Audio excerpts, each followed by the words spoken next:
July 29 యోహాను సువార్త 14వ అధ్యాయము 7 నుండి 14 వచనములు.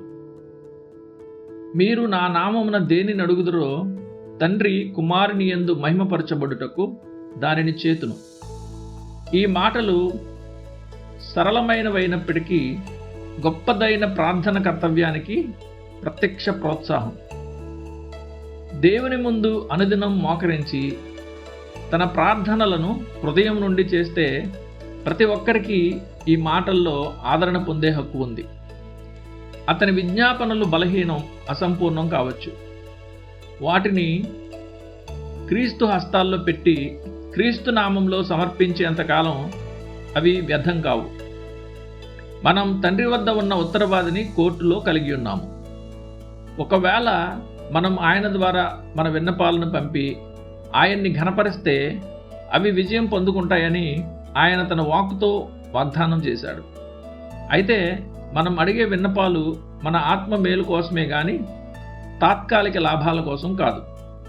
దేనినైనా మరియు ఏమి అడిగినా అనే మాటల్లో ఐశ్వర్యం, ధనం, లోక సంపద లేదు.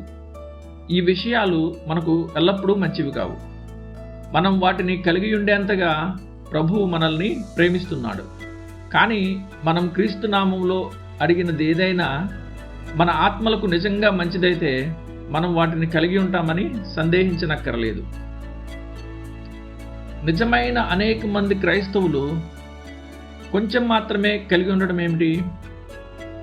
వారు పరలోక మార్గంలో వెనుదీస్తూ విలపిస్తూ క్రీస్తు సేవలో కొంచెం శక్తిని, కొంచెం సమాధానాన్ని కలిగి ఉండడం ఏమిటి? దానికి జవాబు సులువు, తేలిక. వారు దేవుణ్ణి అడుగునందుకు వారికి ఏమీ దొరకదు. వారికి కొంచెం ఉందంటే వారు కొంచెమే అడుగుతున్నారు. వారు తమను ఉన్నతులనుగా చేయమని ప్రభువుని అడగనందుకు వారు తమకంటే ఉన్నతులు కాలేరు. మన బలహీనమైన కోరికలే మన బలహీనమైన నిర్వహణకు కారణం. మనం ప్రభువులో కాకుండా మనలోనే తిన్నగా చేయబడ్డాం. ఈ మాటలను మరచిపోని వారు ధన్యులు. నీ నోరు బాగుగా తెరువుము, నేను దాని నింపెదను. కీర్తన 81:10. క్రీస్తు కోసం అధికంగా చేసి లోకంలో తన గుర్తింపును వదిలేవాడు ఎల్లప్పుడూ అధికంగా ప్రార్థించేవానిగా నిరూపించుకుంటాడు. ధ్యానం కోసం మీరు అడగనందున లేక మీరు దురుద్దేశాలతో అడుగుతున్నందున మీరు కలిగి ఉన్నది ఏమిటి? యాకోబు 4వ అధ్యాయం 2-3 వచనములు.